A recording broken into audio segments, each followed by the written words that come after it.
మన సెటప్ అంతా ప్యాకప్ అయిపోయింది.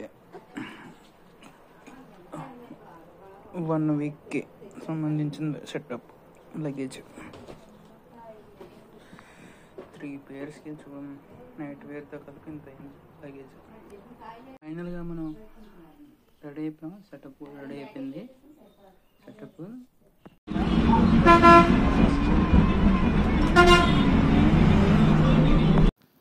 సో మేము ఎక్కాల్సిన ట్రైన్ వచ్చింది. ఇది డైరెక్ట్గా ఇది సింహాచలం నుంచి విజయవాడ వరకు వెళ్తుంది. విజయవాడ ఎర్లీ మార్నింగ్ 3 అలాగా డ్రాప్ చేస్తుంది అన్నమాట. ఫైనల్గా 3 అయింది, విజయవాడ వచ్చాము. ఇప్పుడు మళ్ళీ మార్నింగ్ 6కి చెన్నై ట్రైన్ ఎక్కాలి. ఇప్పుడు మార్నింగ్ 6 అవుతుంది. విజయవాడ నుంచి చెన్నై వెళ్ళే పినాకి ట్రైన్ ఎక్కువన్నమాట. ఇది మధ్యాహ్నం అరౌండ్ 1 ఆర్ 1:30 ఆ టైం గ్యాప్లోని చెన్నైలో మనం దించుతుంది. విజయవాడ నుంచి Chennai early morning 6 from Vijayawada.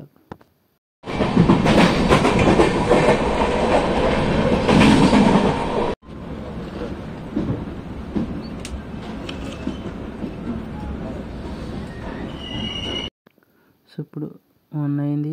ఆ రైట్ సైడ్లో కనిపిస్తున్న ఫస్ట్ ట్రైన్నే మేము విజయవాడ నుంచి వచ్చాము చెన్నై.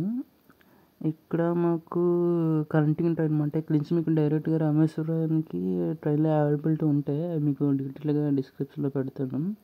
సో మేము బుక్ చేసుకున్నప్పుడు ఏమైందంటే కనెక్టింగ్ ట్రైన్ బుక్ చేసుకోవడం వల్ల ఇక్కడ నుంచి మేము వేరే స్టేషన్కి వెళ్ళి ట్రైన్ ఎక్కాలి, తామరం స్టేషన్ నుంచి డైరెక్ట్ రామేశ్వరం. సో మాకు అది నుంచి ఈవినింగ్ 6కి ఉంది. సో ఈ టైం గ్యాప్లో మేము స్టేషన్లో ఫ్రెష్ అయ్యి ఇక్కడ నుంచి మెరీనా బీచ్ దగ్గరంట ఆటోకి 50 రూపీస్ తీసుకున్నాడు మనిషికి.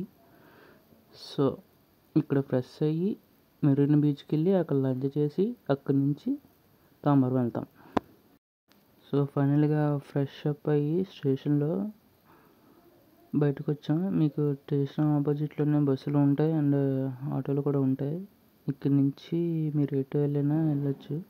సో మాకు ఈ టైం గ్యాప్లో మాకు 4 అవర్స్ టైం ఉంది కాబట్టి సో మేము ఇక్కడి నుంచి మెరీనా బీచ్ వెళ్ళి మెరీనా బీచ్ నుంచి తామర స్టేషన్ అక్కడికి వెళ్ళి రామేశ్వరం ట్రైన్ ఎక్కుతాం అన్నమాట. సో మీకు ప్లాన్ చేసుకోండి అకార్డింగ్లీ మీ టైం అవైలబిలిటీ ఉంది. డైరెక్ట్గా ట్రైన్లు కూడా ఇక్కడి నుంచి ఉంటాయి మీకు చెన్నై నుంచి. ఇదేనండి మేము వచ్చిన ఆటో. భలే కూర్చోబెట్టాడు. ఆ బ్యాక్ సైడ్ మేము కూర్చున్నా, ఫ్రంట్ కొంతమంది కూర్చున్నారు. మనిషికి 50 రూపాయలు తీసుకున్నా.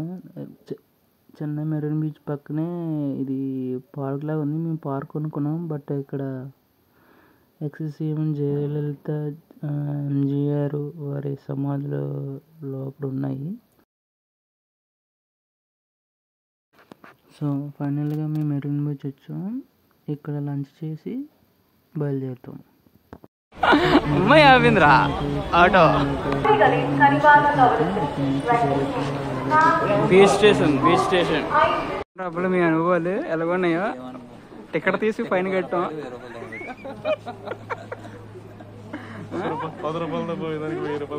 ఎవడు ఎక్స్పెక్ట్ అయినా ఎలాగొన్నారా? ఫస్ట్ క్లాస్ సెకండ్ క్లాస్ దాటిసుకుని వెళ్ళిపోవచ్చా? దానికి 300 అంటే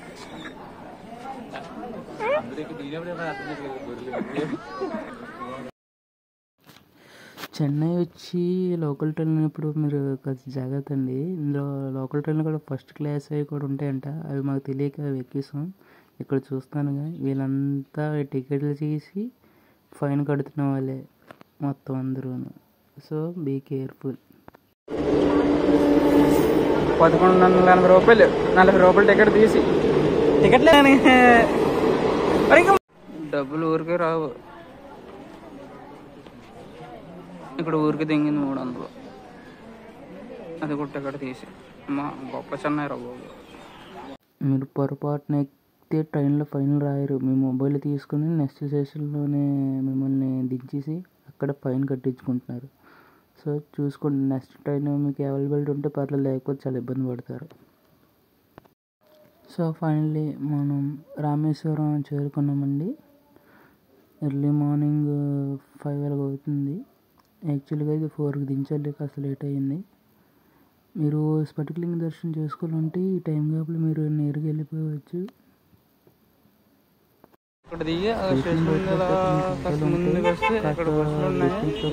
మేము నడిస్తే బస్సులో ఆడుకుంటాయి, అదైతే తక్కువ ప్రైజ్.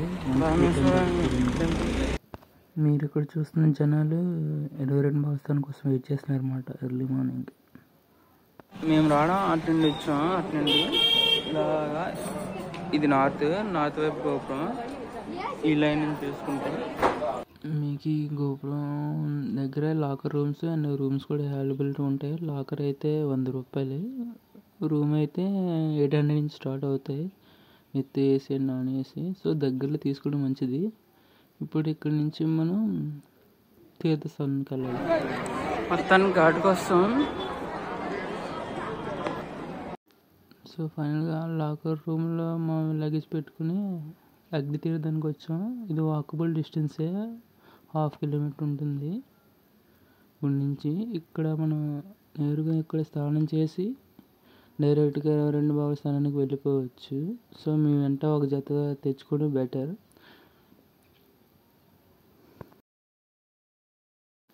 సో అది గ్యాస్ 22 భాగస్థానం పూర్తి చేసుకుని ఇప్పుడు మేము డైరెక్ట్ దర్శనానికి వెళ్తున్నాం. మీరు డైరెక్ట్గా లోపల నుంచే వెళ్ళిపోవచ్చు, తడి బట్టలతో కూడా వెళ్ళిపోవచ్చు డ్రెస్ చేంజ్ చేసుకొని. ఇప్పుడు దర్శనానికి వెళ్తున్నాం. ఈస్ట్ గోపురం ఎంట్రన్స్. మీరు బావులకి వెళ్ళిన రోడ్ నుంచి కూడా వచ్చి లోపలికి. అక్కడ నుంచి ఇలా వచ్చి ఇప్పుడు శ్రీ దర్శనానికి వెళ్తున్నాం. గుడి ఆర్కిటెక్చర్ మాత్రం చాలా ఎక్సలెంట్గా ఉంటుంది, చాలా పెద్దది. కారిడార్లు భలే ఉంటాయండి, మీరు చూడొచ్చు. మొత్తం 4 గోపురాల వైపు 4 ఒకే రకంగా ఉంటాయి చూడడానికి కూడా. ఫైనల్గా మా దర్శనం అయితే కంప్లీట్ అయిపోయింది. సో ఇక్కడ నుంచి మేము దగ్గరలో చూడాల్సిన టూరిస్ట్ ప్లేస్లన్నీ చూడడానికి వెళ్తున్నాం. ఇక్కడ మీకు ఆటోలు ఉంటాయి, క్యాబ్స్ ఉంటాయి. ఒక్కదానికి ఒక రేటు, 1000 నుంచి స్టార్టింగ్. సో మేము ఇప్పుడు బ్రేక్ఫాస్ట్ చేసి అక్కడ నుంచి మేము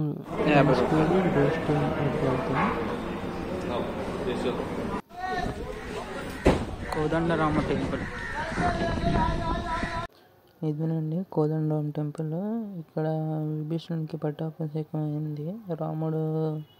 రావణాసుని చంపిన తర్వాత ఆ రాజ్యాన్ని విభీషణుడికి అప్పచెప్పాడు శ్రీరాముడు. సో 1964లో వచ్చిన తుఫాను కారణంగా అన్నీ కొట్టుకుపోయినాయి, ఈ గుడికి మాత్రం ఏం కాలేదంట, అది విశేషం. ఇప్పుడు మీరు చూడొచ్చు ఈ ఫోటోలో మొత్తం విభీషణుడి రాముడికి సంబంధం టెంపుల్ కూడా బీచ్ ఉంటుంది. మంచిగా ఎంజాయ్ చేయొచ్చు. మొత్తం ఇక్కడ రాముడి విగ్రహం ఉంటుంది ఇంకొక లోపల.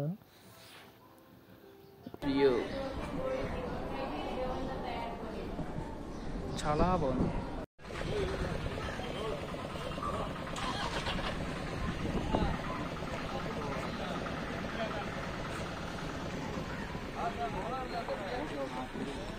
కోదండరామ టెంపుల్.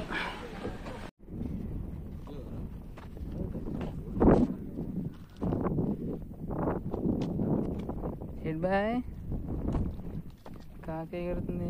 ఎవరో బ్యాచ్ ఫోటోలు తీసుకుంటున్నారు ఇక్కడ. ఇప్పుడు మనం గోస్ట్ టౌన్కి వచ్చాం. ఈ ధనుష్కోట్కి ముందే అన్నీ ఒకే రూట్లో ఉంటాయి. 1964లో వచ్చిన తుఫాను కారణంగా ఇవన్నీ కొట్టుకుపోయాయి. అది మనం చూస్తున్నారు కదా, అదే ఓల్డ్ రైల్వే స్టేషన్ అంట. సో అప్పటి నుంచి దీనికి గోస్ట్ టౌన్ అని పేరు. ఇక్కడ చూసారా ఎలాగుందా ఓల్డ్ రైల్వే స్టేషన్. చూడడానికి ఎలా స్టేషన్ అంటే నమ్మొద్దు, బట్ ఇక్కడ ఏమీ లేవండి, చుట్టుపక్కల వాటర్ కూడా లేదు. చూడొచ్చు మొత్తం చేపలు ఉన్నారు మొత్తం ఇక్కడ. అక్కడ ఏదో కొత్త గుడి ఓపెనింగ్ అనుకుంటా. ఇక్కడ శివాలయం టెంపుల్ ఒకటి ఉంది. ఏం కనిపించట్లేదమ్మా ఫోన్లోని. ధనుష్కోడి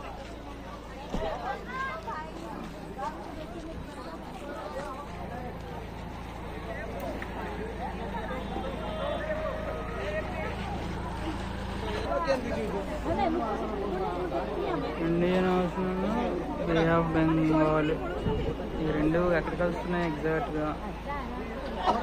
అక్కడ అలలు అక్కడ కలుస్తున్నాయి. ఇక్కడ నుంచి శ్రీలంకకి 24 కిలోమీటర్స్ అంట.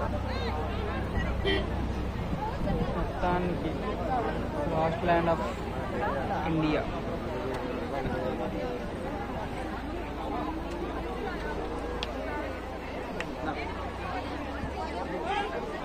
చాలా మంది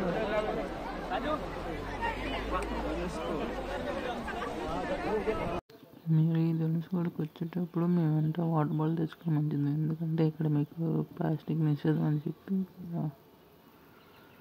వాటర్ ఏం అమ్మట్లేదు. ఈవెన్ గ్లాస్ బాటిల్తో కూడా వాటిలో ఓన్లీ వాటర్ మిలన్ సల్లలు అవి ఉంటాయి. సో వచ్చేటప్పుడు మీ వెంట వాటర్ బాటిల్ క్యారీ చేయడం చాలా మంచిది. సో ధనుష్కోడి ఫినిష్ అయిపోయింది. సో ఇప్పుడు రిమైనింగ్ ప్లేసెస్ వెళ్తాం. ఇప్పుడు మన రామ్ తీర్థం, లక్ష్మణ తీర్థం, కట్టింది కృష్ణ గుడి. ఇది రామ్ తీర్థానికి ముందున్న కోనకి ఇక్కడ పాలు కొడుతుంది. ఇప్పుడు మనం టెంపుల్లోకి ఎంటర్ అవుతుంది అన్నమాట. ఇక్కడ మేము గుడిలోకి ఎంటర్ అవుతుంది. శ్రీకృష్ణ గుడిలో కట్టించింది.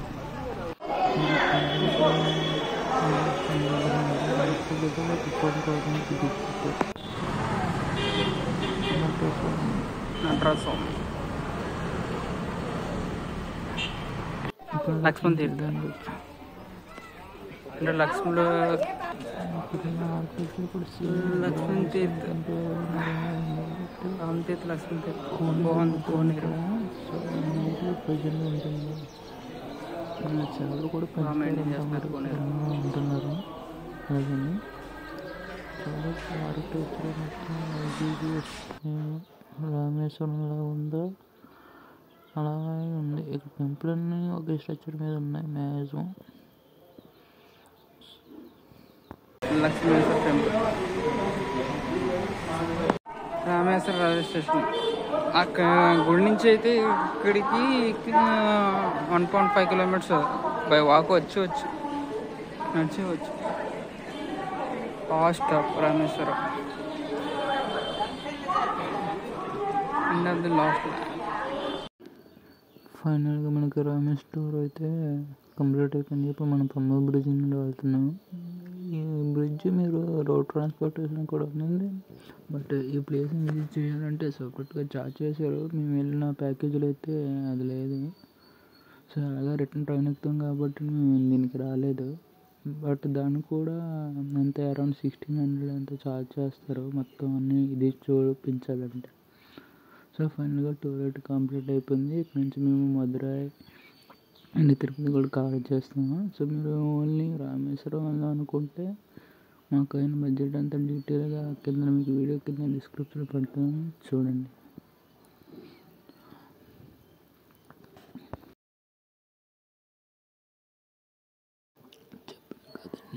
చెప్పాను కదండి, అదే రోడ్ బ్రిడ్జ్. ఇక్కడ వాటర్ చూడండి క్లీన్గా ఉన్నాయి. అటు సైడ్ చూడండి బోట్స్ కూడా ఉన్నాయి, ఫిషింగ్ బోట్స్. ఓకే గ్యాస్, ఫైనల్గా వీడియో మీకు నచ్చిందని అనుకుంటున్నాను. మా బడ్జెట్ డీటెయిల్స్ మొత్తం అన్నీ మీకు ఈ వీడియో కింద డిస్క్రిప్షన్లో పెడతాను. 3 టూర్లకి సంబంధించి ఎంత అయింది, ఓన్లీ రామేశ్వరం అయితే ఎంత నేను కూడా మీకు ఈ వీడియో కింద పెడతాను. So I hope you guys like my video. Please like and subscribe. Follow Mr. V Tech and Trip.